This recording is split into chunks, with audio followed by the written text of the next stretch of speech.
ಪ್ರಶ್ನೆಯನ್ನು ಕೇಳೋದಕ್ಕೆ ಇಷ್ಟಪಡ್ತೀನಿ. 2-3 ವಿಚಾರಗಳು ಬಂತು ಇವತ್ತು ಬೆಳಗ್ಗೆ.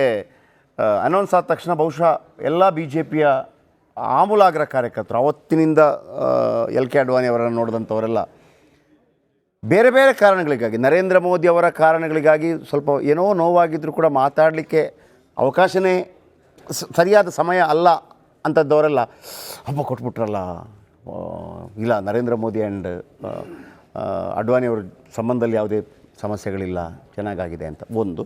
ಎರಡನೇದು ಇನ್ನು ಕೆಲವರು ಟೀಕಾಕಾರರಿದ್ದದ್ದೇ, ಇದು ರಾಮ ಮಂದಿರಕ್ಕೆ ಉದ್ಘಾಟನೆಗೂ ಕರೀಲಿಲ್ಲ ಮತ್ತು ಕರೀಲಿಲ್ಲ, ಮನಸ್ಸಿರಲಿಲ್ಲ, ಅದಕ್ಕಾಗಿ ತೇಪೆ ಹಚ್ಚೋದಕ್ಕೆ ಮಾಡಿದ್ದಾರೆ ಅನ್ನುವಂಥದ್ದು.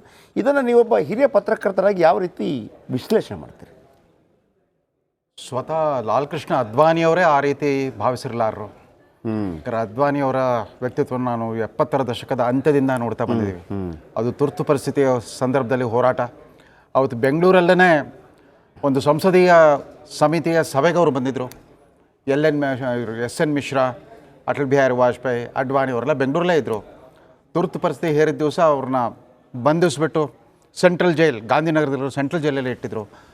ಅದಾದ ನಂತರ ತುರ್ತು ಪರಿಸ್ಥಿತಿ ವಾಪಸ್ ಪಡ್ಕೊಂಡ ಮೇಲೆ 1977ರಲ್ಲಿ ನ್ಯಾಷನಲ್ ಕಾಲೇಜ್ ಮೈದಾನದಲ್ಲಿ ನಮಗೆಲ್ಲ ತುಂಬ ಸ್ಫೂರ್ತಿ ರೋಮಾಂಚನಗೊಳಿಸ್ತಾ ಇದ್ದಂಥ ಭಾಷಣಗಳೇ ಅಟಲ್ ಬಿಹಾರಿ ವಾಜಪೇಯಿ, ಲಾಲ್ ಕೃಷ್ಣ ಅಡ್ವಾಣಿ, ಮೊರಾರ್ಜಿ ದೇಸಾಯಿ, ಚಂದ್ರಶೇಖರ್. ಆ್ಯಂಡ್ ಕಡೆಗೆ ಸ್ಫೋಟದಂತೆ ಬಂದಿತ್ತು ಬಾಬು ಜಗಜೀವನ್ ರಾಮ್. ಅವರು ಕಾಂಗ್ರೆಸ್ ಫಾರ್ ಡೆಮೋಕ್ರಸಿ ಅಂತ ಇಂದಿರಾ ಗಾಂಧಿಯವರ ವಿರುದ್ಧ ಸಿಡಿದೆದ್ದುಬಿಟ್ಟು ಅವ್ರ ಜೊತೆಗೆ ಚಂದ್ರಶೇಖರ್, ಮೋಹನ್ ದಾರಿಯಾ, ಕೃಷ್ಣಕಾಂತ್ ಮತ್ತು ನಂದಿನಿ ಸತ್ಪತಿಯವರು ಹೊರಗೆ ಬಂದರು. ಆದರೆ ಲಾಲ್ ಕೃಷ್ಣ ಅದ್ವಾನಿಯವರ ಭಾಷಣ ಒಂಥರ ಒಬ್ಬ ವಿಶ್ವವಿದ್ಯಾಲಯದ ಪ್ರಾಧ್ಯಾಪಕರ ಥರ ಇರ್ತಾಯಿತ್ತು. ಒಂದು ಅಕಾಡೆಮಿಕ್ ಎಲಿಮೆಂಟ್ ಇರ್ತಾಯಿತ್ತು, ಆದರೆ ಪಂಚ್ ಇರ್ತಾಯಿತ್ತು, ತುಂಬ ಕ್ಲಾರಿಟಿ ಇರ್ತಾಯಿತ್ತು. ಆ ತುರ್ತು ಪರಿಸ್ಥಿತಿ ಹೋರಾಟ ಮುಗಿದ ಮೇಲೆ ಪ್ರಪ್ರಥಮ ಕಾಂಗ್ರೆಸ್ಸೇತರ ಸರ್ಕಾರ ಬಂತಲ್ಲ, ಮೊರಾರ್ಜಿ ದೇಸಾಯಿ ಸರ್ಕಾರ. ಅಡ್ವಾಣಿಯವರು ವಾರ್ತಾ ಮತ್ತು ಪ್ರಸಾರ ಇಲಾಖೆಯ ಮಂತ್ರಿಗಳಾದರು ಕೇಂದ್ರದಲ್ಲಿ. ತುರ್ತು ಪರಿಸ್ಥಿತಿಯ ಅವಧಿಯಲ್ಲಿ ಅಭಿವ್ಯಕ್ತಿ ಸ್ವಾತಂತ್ರ್ಯ, ಪತ್ರಿಕಾ ಸ್ವಾತಂತ್ರ್ಯಕ್ಕೆ ಏನೇನು ನಿರ್ಬಂಧ ಹೇರಿದ್ರೋ ಆ ನಿರ್ಬಂಧವನ್ನು ತೆಗೆದುಹಾಕಿಬಿಟ್ಟು ಮತ್ತೆ ಮುಕ್ತವಾದ ಸ್ವಾತಂತ್ರ್ಯದ ಗಾಳಿ ದೇಶದಲ್ಲಿ ಹರಡಕ್ಕೆ ಕಾರಣ ಆಗಿದ್ದು ಲಾಲ್ ಕೃಷ್ಣ ಅಡ್ವಾಣಿ. ಆ ಕೊಡುಗೆ ಇವತ್ತು ಬಹಳ ನೆನಪಾಗ್ತಾ ಇದೆ ನನಗೆ. ಯಾಕಂದರೆ ಇದಕ್ಕೆ ಅಂತ ಎಂಥ ಸ್ಫೂರ್ತಿ ಬಂದ್ಬಿಡ್ತು. ಜರ್ನಲಿಸ್ಟಿಕ್ ಆ್ಯಕ್ಟಿವಿಸಮ್ ಅನ್ನೋ ಒಂದು ಹೊಸ ಪದ ಬಳಕೆ ಜಾರಿಗೆ ಬಂತು, ಅವಾಗ ಚಾಲ್ತಿಗೆ ಬಂತು. ಜುಡಿಷಿಯಲ್ ಆ್ಯಕ್ಟಿವಿಸಮ್ ಅಂತ ಬಂತು. ಅಂದರೆ ಹೋರಾಟಗಾರ ಪತ್ರಿಕೋದ್ಯಮ, ಹೋರಾಟಗಾರ ನ್ಯಾಯಾಂಗ ಅನ್ನೋ ರೀತಿಯಲ್ಲಿ ಒಂದು ಆ್ಯಕ್ಟಿವಿಸಮ್ ಬಂದ್ಬಿಡ್ತು. ಆ ಥರದ ವಾತಾವರಣ ಸೃಷ್ಟಿ ಮಾಡಿ, ಅಂದರೆ ಪ್ರಜಾಪ್ರಭುತ್ವದ ಮರುಸ್ಥಾಪನೆ ಮಾಡೋದ್ರಲ್ಲಿ ಅಡ್ವಾಣಿಯವ್ರ ಕೊಡುಗೆ ವಾಜಪೇಯಿ ಅವ್ರದ್ದಷ್ಟೇ ಮಹತ್ವದ್ದಾಗಿತ್ತು. ವಾಜಪೇಯಿ ಅವರು ವಿದೇಶಾಂಗ ಸಚಿವರು, ಇವರು ವಾರ್ತಾ ಮತ್ತು. ಆದರೆ ಕಳೆದ ವಾರ ಅಟಲ್ ಮೈ ಹೂ ಅನ್ನೋ ಸಿನಿಮಾ, ಅಟಲ್ ಬಿಹಾರಿ ವಾಜಪೇಯಿ ಅವರ ಬದುಕಿನ ಆಧರಿಸಿದ ಒಂದು ಸಿನಿಮಾ ಬಂತು. ಅದರಲ್ಲಿ 1957ರಲ್ಲಿ ಪ್ರಪ್ರಥಮ ಬಾರಿ 2ನೇ ಸಾರ್ವತ್ರಿಕ ಚುನಾವಣೆಯಲ್ಲಿ ವಾಜಪೇಯಿ ಅವರು ಗೆದ್ದು ಬರ್ತಾರೆ, ಲೋಕಸಭೆಗೆ ಗೆದ್ದು ಬರ್ತಾರೆ. ಆಗ ಇವರು ಬಂದು ಪರಿಚಯ ಮಾಡ್ಕೊಳ್ತಾರೆ ಅದ್ವಾನಿಯವರು. ಒಂದು ದೃಶ್ಯ ಇದೆ ಅದರಲ್ಲಿ. ನಾನು RSS ಪ್ರಚಾರಕ, ನಾನು ಈ ಥರ ಸಿಂಧು ಪ್ರಾಂತ್ಯದ ನಮ್ಮ ಕುಟುಂಬ ಎಲ್ಲ ವಲಸೆ ಬಂದಿತ್ತು, ತಾನು ನಮ್ಮ ತುಂಬ ನಿಮ್ಮ ವ್ಯಕ್ತಿತ್ವ ನನ್ನ ಮೇಲೆ ತುಂಬ ಪ್ರಭಾವ ಬೀರಿದೆ, ನಾನು ನಿಮ್ಗೆ ಸಹಾಯ ಮಾಡಲ ಅಂತಂದಾಗ ಮೊದಲೇ ಅವ್ರೊಂಥರ ನಿರ್ಲಿಪ್ತ ಭಾವ ಆ ವಾಜಪೇಯಿ ಅವರು, ದೇಖೆಂಗೆ ಅಂದ್ಕೊಂಡ್ಬಿಟ್ಟು ಅವ್ರು ಹೊರಟೋಗ್ಬಿಡ್ತಾರೆ. ಆದರೂ ಇವ್ರು ಬಿಡಲ್ಲ, ಪದೇ ಅವ್ರನ್ನ ಭೇಟಿ ಮಾಡಿಬಿಟ್ಟು ಕೊನೆಗೆ ಮುಂದೆ ಅವರಿಬ್ಬರ ಗೆಳೆತನ ಒಂದು ಅವಿಭಾಜ್ಯ ಅಂಗ ಆಗೋಗ್ಬಿಡುತ್ತೆ.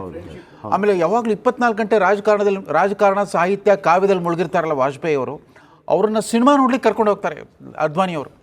ಅವ್ರ ಮಂತ್ರಿಗಳಾದ್ಮೇಲೆ ಅವ್ರು ಅಧಿಕಾರಕ್ಕೆ ಬಂದಿದ್ದೆ ಅನೇಕ ವರ್ಷಗಳ ನಂತರ. ಲಾಲ್ ಕೃಷ್ಣ ಅಡ್ವಾಣಿ ಅವರ ಅತಿ ದೊಡ್ಡ ಕೊಡುಗೆ ಏನು ಅಂತಂದರೆ, ಭಾರತದಲ್ಲಿ ಸಂಸದೀಯ ಪ್ರಜಾಪ್ರಭುತ್ವದ ಘನತೆ, ಗೌರವ ಮತ್ತು ಭದ್ರತೆಯನ್ನು ಎತ್ತಿ ಹಿಡಿದಿದ್ದು. ಅವರು ಒಟ್ಟು ಸುಮಾರು 60 ವರ್ಷಗಳ ರಾಜಕೀಯ ಬದುಕಿನಲ್ಲಿ ಅಧಿಕಾರದಲ್ಲಿದ್ದು ಹಾರ್ಡ್ಲಿ ಒಂದು 7 ವರ್ಷ ಅಂತ ಕಾಣುತ್ತೆ. ಮೊರಾರ್ಜಿ ದೇಸಾಯಿ ಕಾಲದಲ್ಲಿ 1.5 ವರ್ಷ, ವಾಜಪೇಯಿ ಜೊತೆಗೆ ಒಂದು 6 ವರ್ಷ, ಅಷ್ಟೇ, ಒಂದು 7.5 ವರ್ಷ ಮಾತ್ರ.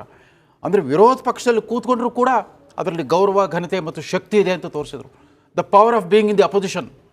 ಯಾಕಂದರೆ ಇವರೆಲ್ಲರೂ ಹಾಗೇ ಇದ್ರು. ವಾಜಪೇಯಿ, ಅದ್ವಾನಿ, ಇವರೆಲ್ಲ, ಜಾರ್ಜ್ ಫರ್ನಾಂಡಿಸ್, ಇವರೆಲ್ಲ ಆಳು ಪಕ್ಷದಲ್ಲಿ ಮಂತ್ರಿಗಳಾಗಿದ್ದಕ್ಕಿಂತ ವಿರೋಧ ಪಕ್ಷದಲ್ಲಿ ಹೆಚ್ಚು ಮಿಂಚ್ತಾ ಇದ್ರು. ಅಂದರೆ ಪವರ್ ಆಫ್ ಪರ್ಸನಾಲಿಟಿ, ಅದ್ವಾನಿಯವ್ರದ್ದು ಪವರ್ ಆಫ್ ಪರ್ಸನಾಲಿಟಿ. 2014ರಲ್ಲಿ ಕಾರಣಾಂತರಗಳಿಂದ ಒಂದು ತಲೆಮಾರಿನ ಬದಲಾವಣೆ ಆಯಿತು BJP ಪರಿವಾರದಲ್ಲಿ. ಅಡ್ವಾನಿಯವರು, ವಯೋವೃದ್ಧ ಅಡ್ವಾನಿಯವ್ರ ಬದಲು ಮೋದಿಯವ್ರನ್ನ ತಂದಾಗ ಅವ್ರಿಗೆ ಸ್ವಲ್ಪ ಅಸಮಾಧಾನ ಆಯಿತು. ಅಸಮಾಧಾನವನ್ನು ಬಚ್ಚಿಟ್ಕೊಳ್ಳಿಕ್ಕೂ ಆಗಲಿಲ್ಲ. ಅವರು ಗೋವಾದಲ್ಲಿ ನಡೆದ ರಾಷ್ಟ್ರೀಯ ಕಾರ್ಯಕಾರಿಣಿಗೆ ಹೋಗಲಿಲ್ಲ, ಬಹಿಷ್ಕರಿಸ್ಬಿಟ್ರು ಅದ್ವಾನಿಯವರು. ಅದರ ಸಟ್ಕೊಂಡು ಕೂತ್ಕೊಂಡ್ಬಿಟ್ರು. ಅವಾಗ ಅವ್ರ ಬಗ್ಗೆ ಸ್ವಲ್ಪ ಬೇಸರ ಆಗಿತ್ತು. ಆಮೇಲೆ ಚುನಾವಣೆಯಲ್ಲಿ ಮತ್ತೆ ಗೆದ್ದು ಬಂದರು. ಗಾಂಧಿನಗರದಿಂದ ಗೆದ್ದು ಬಂದಾಗ ಅವ್ರನ್ನ ಮಾರ್ಗದರ್ಶಿ ಮಂಡಲ್ ಅಂತ ಹಾಕ್ಬಿಟ್ರು.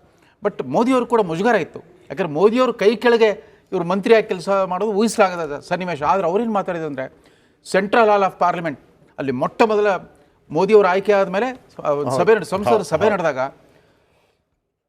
ನರೇಂದ್ರ ಭಾಯಿ ಕಿ ಕೃಪಾಸೆ ಅಂತ ಒಂದು ಮಾತು ಬಂದ್ಬಿಟ್ಟು ಅವರ ಕೃಪೆಯಿಂದ ನಾವು ಇಷ್ಟು ದೊಡ್ಡ ಸಂಖ್ಯೆಯಲ್ಲಿ ನಿಚ್ಚಳ ಬಹುಮತ ಪಡೆದು ಬಂದಿದ್ದೀವಿ ಅಂತ ಒಂಥರ ಭಾವೋದ್ವೇಗದಿಂದ ಮಾತಾಡಿದಾಗ ಮೋದಿಯವರು ಕೂಡ ಅವ್ರ ಕಣ್ಣಲ್ಲಿ ನೀರಾಯ್ತು ಅಷ್ಟೇ ಅಲ್ಲ, ಅವ್ರು ಎಷ್ಟು ಗದ್ಗದಿತರಾಗ್ಬಿಟ್ರು ಅಂತಂದರೆ ಇಲ್ಲಿ ಅದ್ವಾನಿಜಿಯವರು ಏನು ಕೃಪೆ ಅಂತ ಮಾತಾಡ್ತಿದ್ದಾರೆ. ಪಕ್ಷ ಅಂದ್ರೆ ನಮ್ಮ ತಾಯಿ ಇದ್ದಂಗೆ, ತಾಯಿಗೆ ನಾವು ಮಾಡ್ತಿರೋ ಸೇವೆ ಅಷ್ಟೇ ಹೊರ್ತಿದ್ರಲ್ಲಿ ಯಾರು ಕೃಪೆ ಇಲ್ಲ. ಕೃಪೆ ಇಲ್ಲಿಂದ ಬಂತು, ತುಂಬ ಭಾವುಕರಾಗಿದ್ದರು.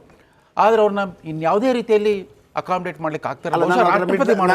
ನೀವೊಂದು ಎತ್ತದಕ್ಕೆ ಕೇಳ್ಬಿಡ್ತೀನಿ ಸರ್. ಆಗ ಅವರ ಏಜ್ ಈಗ 96 ಆಗಿದ್ರೆ 10 ವರ್ಷಗಳಿಂದ 86 ಆಗಿತ್ತು. ಆಗ ಅವರಿಗೆ ನಿಜವಾಗ್ಲೂ ಅಂದರೆ ಪ್ರಧಾನಮಂತ್ರಿ ಅಭ್ಯರ್ಥಿಯಾಗಿ ನನ್ನ ಹೆಸರನ್ನು ಘೋಷಿಸಬೇಕಾಗಿತ್ತು ಅನ್ನುವಂಥದ್ದು ಆ ವಯಸ್ಸಲ್ಲಿ ಇರಬೇಕಿತ್ತ ಹೇಗಿಲ್ಲ? ಯಾಕಂದರೆ 2009 ಆಮೇಲೆ 2014 2004 ಮತ್ತು 2009 ಎರಡು ಬಾರಿ ವಾಜಪೇಯಿ ಅವ್ರ ನಂತರ ಇವ್ರನ್ನೇ ಪ್ರಧಾನಮಂತ್ರಿ ಅಭ್ಯರ್ಥಿ ಅನ್ನೋ ರೀತಿಯಲ್ಲಿ ಬಿಂಬಿಸಿದ್ರು. ಅದರ ಪ್ರಯೋಗಗಳೆಲ್ಲ ವಿಫಲವಾಯಿತು, ಅಷ್ಟು ಬೆಂಬಲ ಸಿಗಲೇ ಇಲ್ಲ. ಯಾಕಂದ್ರೆ ಇವ್ರು ಮಾಸ್ ಲೀಡರ್ ಆಗಲೇ ಇಲ್ಲ. ವಾಜಪೇಯಿ ಅವ್ರಿಗೊಂದು ಮಾಸ್ ಅಪೀಲ್ ಇತ್ತು. ರಥಯಾತ್ರೆ ಸಂದರ್ಭದಲ್ಲಿ ಒಂದು ಆ ಹಿಂದುತ್ವದ ಅಬ್ಬರ ಏನಾಯ್ತು ಆ ಸಂದರ್ಭದಲ್ಲಿ ಆಯ್ತು ಅಷ್ಟೇ ಹೊರತು ಉಳಿದಂತೆ ಚುನಾವಣಾ ರಾಜಕಾರಣದಲ್ಲಿ ಆ ಥರದ್ದೊಂದು ಮಾಸ್ ಅಪೀಲ್ ಬರಲಿಲ್ಲ. ವಾಜಪೇಯಿ ಅವ್ರಿಗಿದ್ದ ಆ ಸಮೂಹ